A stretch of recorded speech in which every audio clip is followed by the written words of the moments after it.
Halo,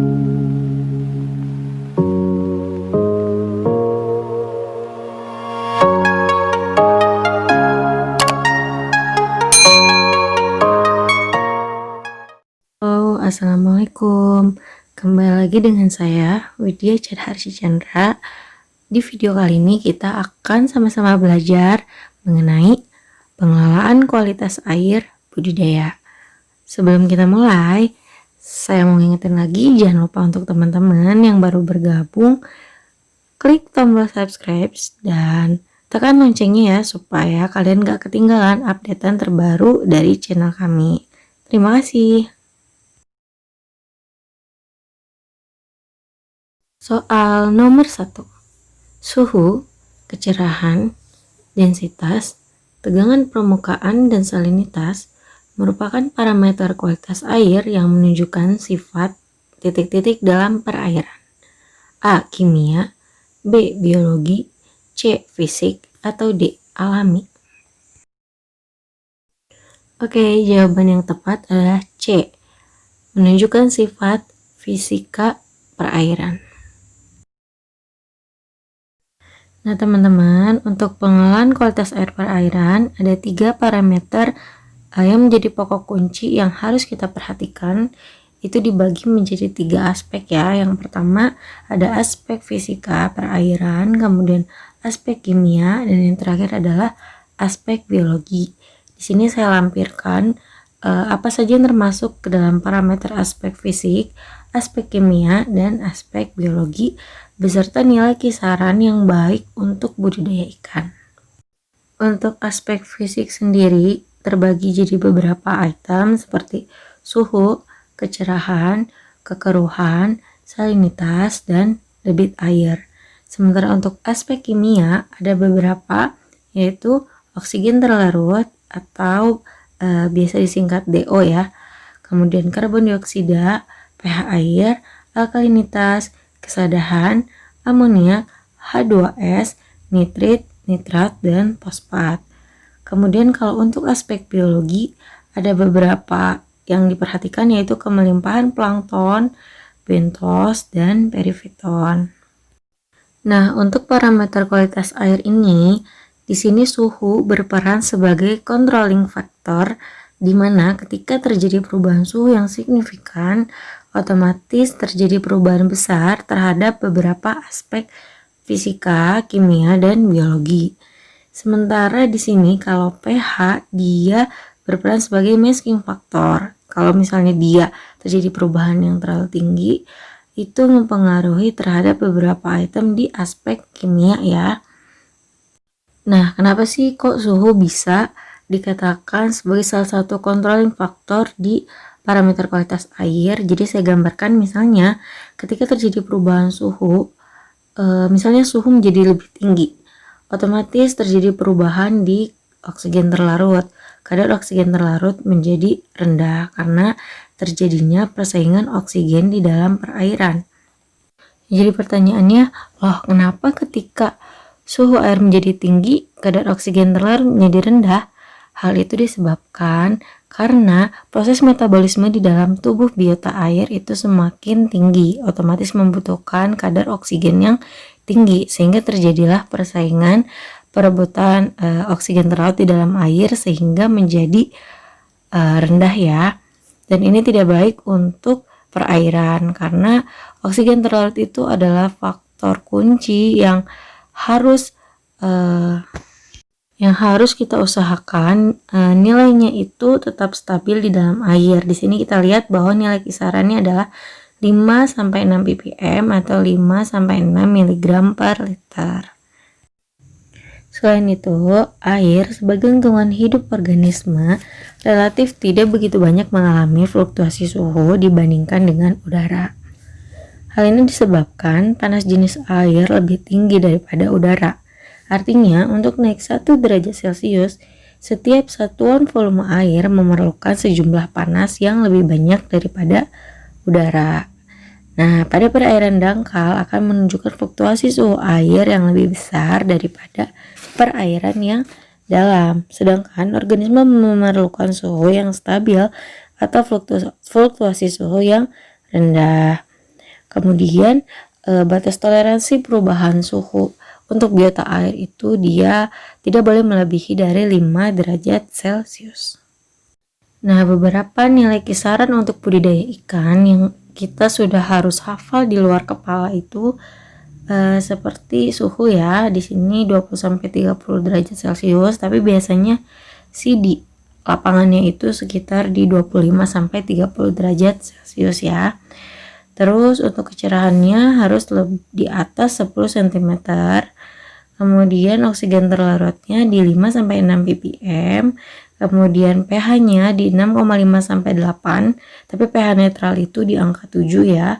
Kemudian kadar nitrit harus di bawah 0,2 ppm. Kenapa harus begitu? Nanti kita jelaskan di slide berikutnya ya. Soal nomor 2. Dalam pengelolaan kualitas air, salah satu yang harus diperhatikan adalah kepadatan plankton. Hal ini disebabkan karena banyaknya kasus kematian ikan disebabkan plankton yang terlalu padat di dalam perairan. Mengapa hal tersebut dapat terjadi? Mengingat plankton merupakan salah satu makanan ikan.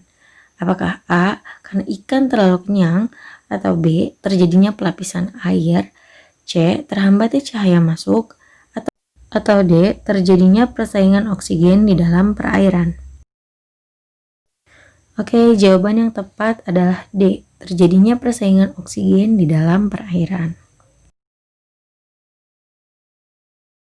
Peristiwa blooming alga ini harus menjadi perhatian khusus karena jumlah alga yang membludak dapat mengakibatkan risiko kematian pada berbagai macam biota laut. Kematian biota laut ini dapat terjadi karena adanya paparan toksin yang berasal dari hasil ekskresi alga.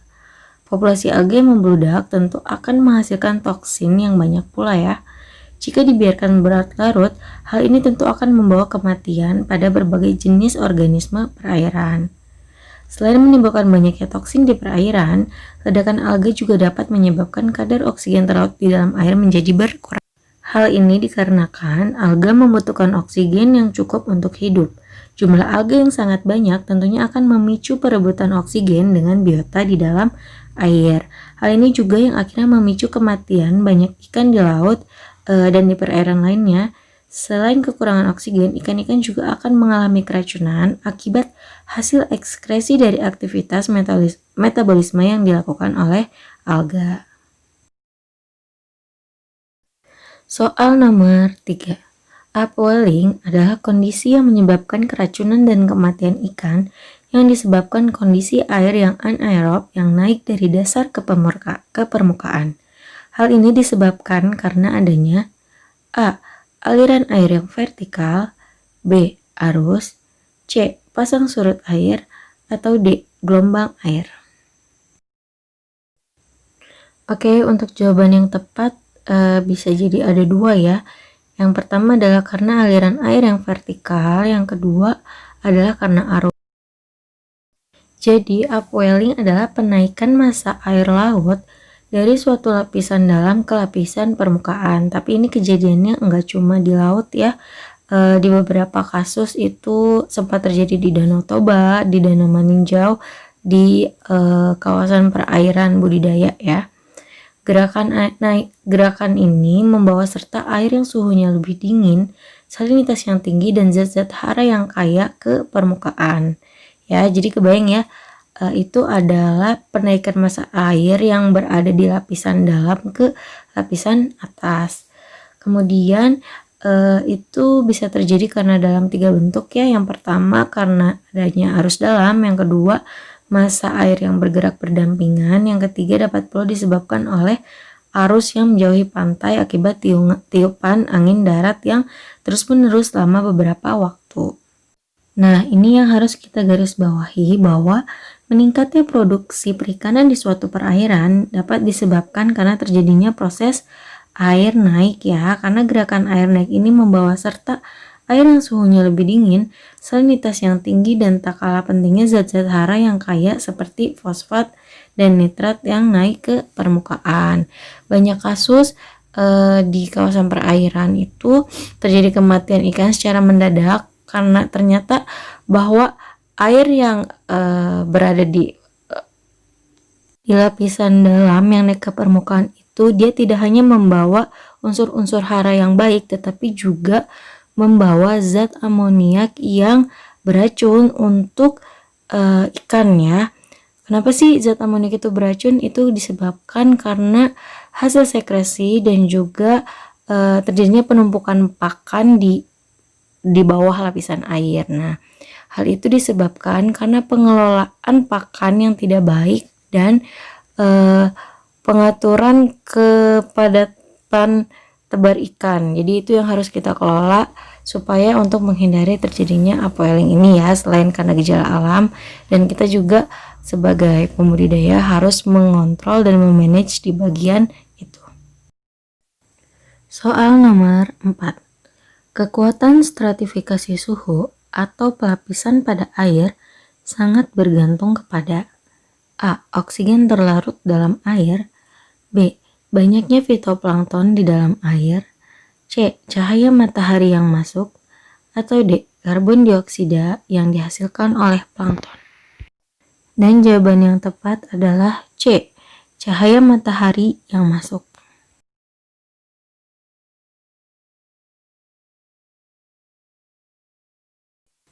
Jadi teman-teman, stratifikasi atau pelapisan suhu ini terjadi karena masuknya panas dari cahaya matahari ke dalam kolom air yang mengakibatkan terjadinya gradien suhu yang vertikal.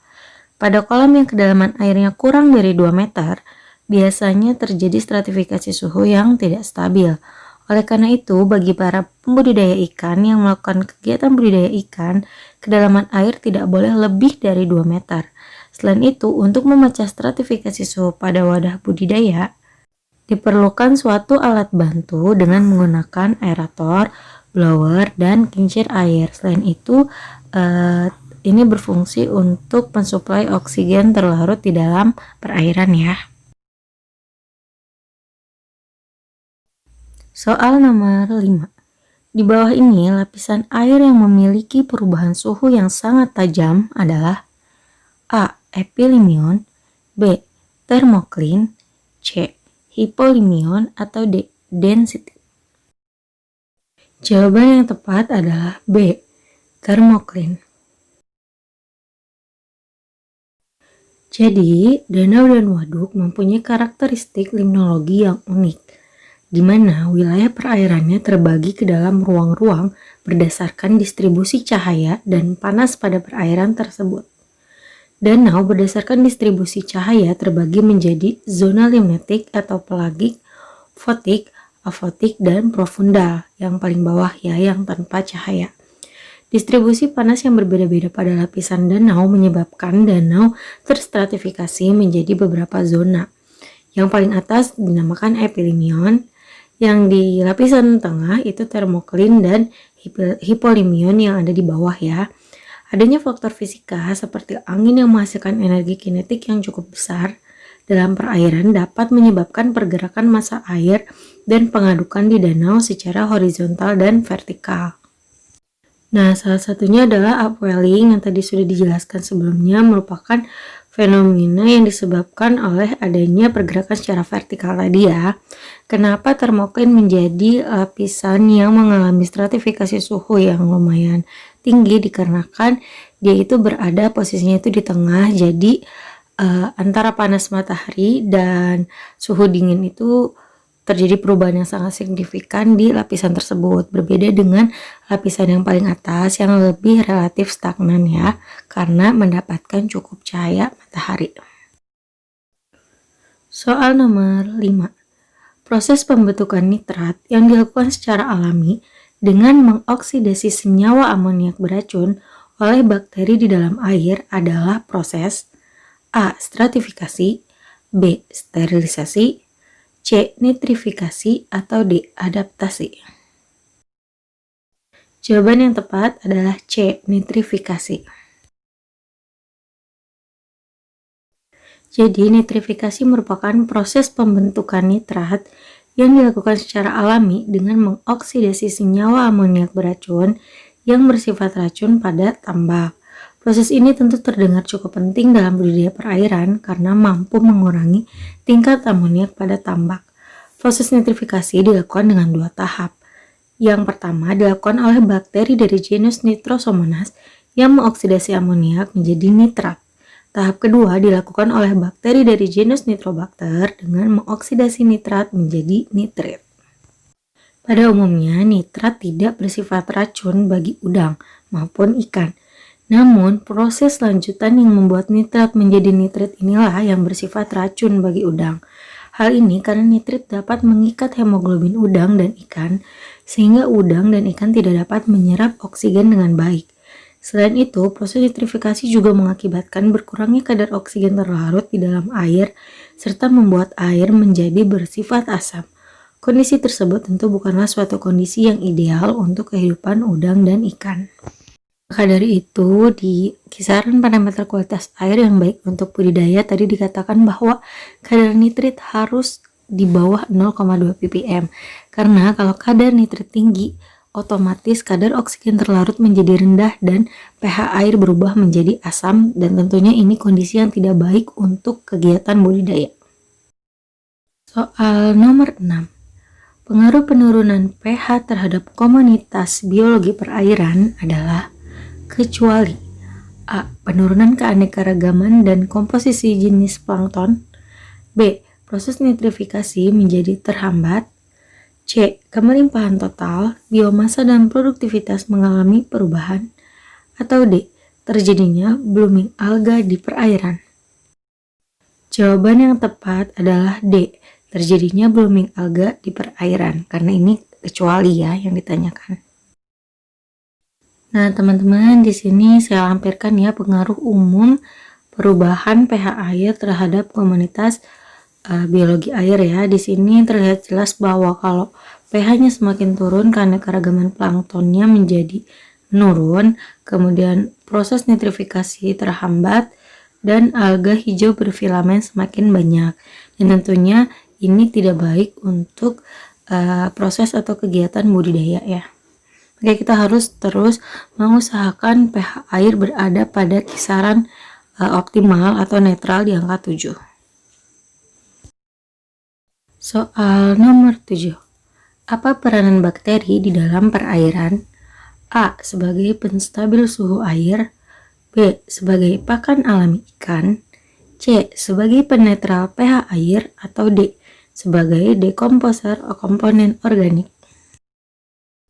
Jawabannya cukup jelas ya, adalah D. Sebagai dekomposer komponen organik. Soal nomor 8. Beberapa cara yang dapat dilakukan untuk mencegah masuknya hama dan penyakit ikan ke dalam media budidaya adalah dengan A. Pengeringan dan pengapuran. B. Pengeringan dan pemupukan. C. Pengeringan dan pemasangan saringan di inlet. Atau D. Pengeringan dan pengisian air sesuai ketinggian.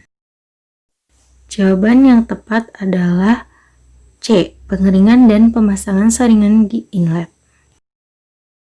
Oke teman-teman, jadi di sini cukup jelas ya kalau tujuan dari pengeringan itu adalah untuk membasmi hama-hama penyakit yang ada pada kegiatan budidaya sebelumnya.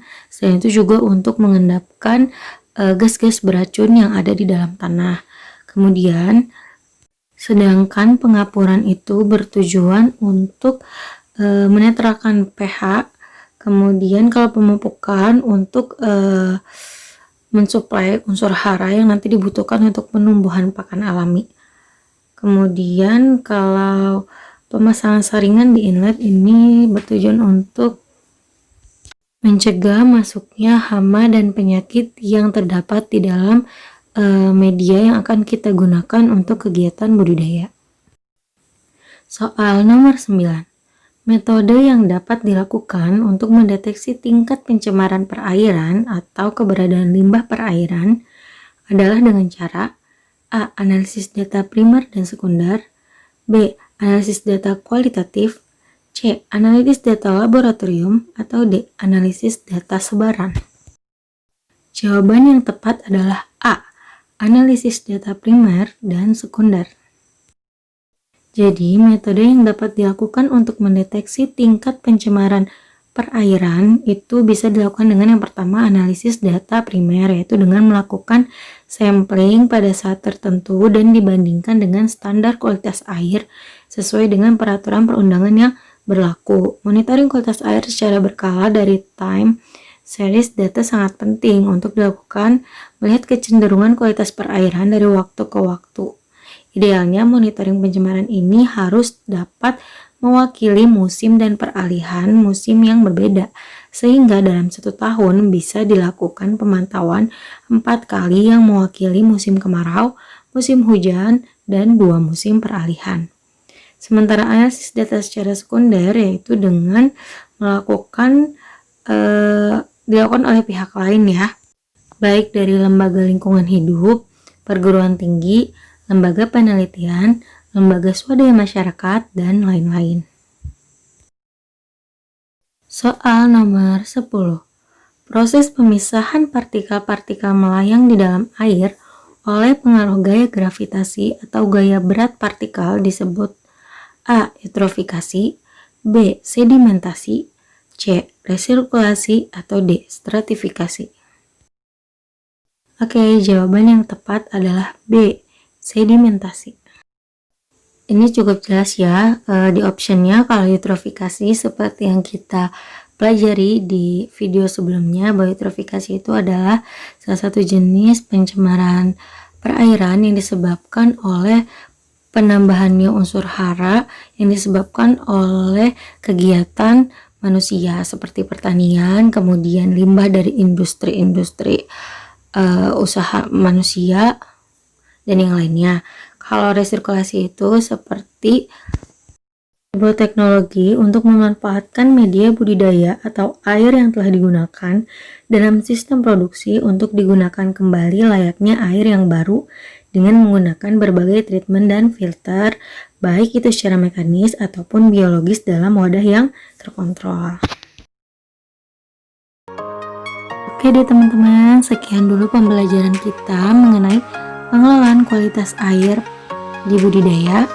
Untuk teman-teman yang mau request atau ada masukan next materi apa sih yang ingin dibahas di video berikutnya, silahkan ketik di kolom komentar ya.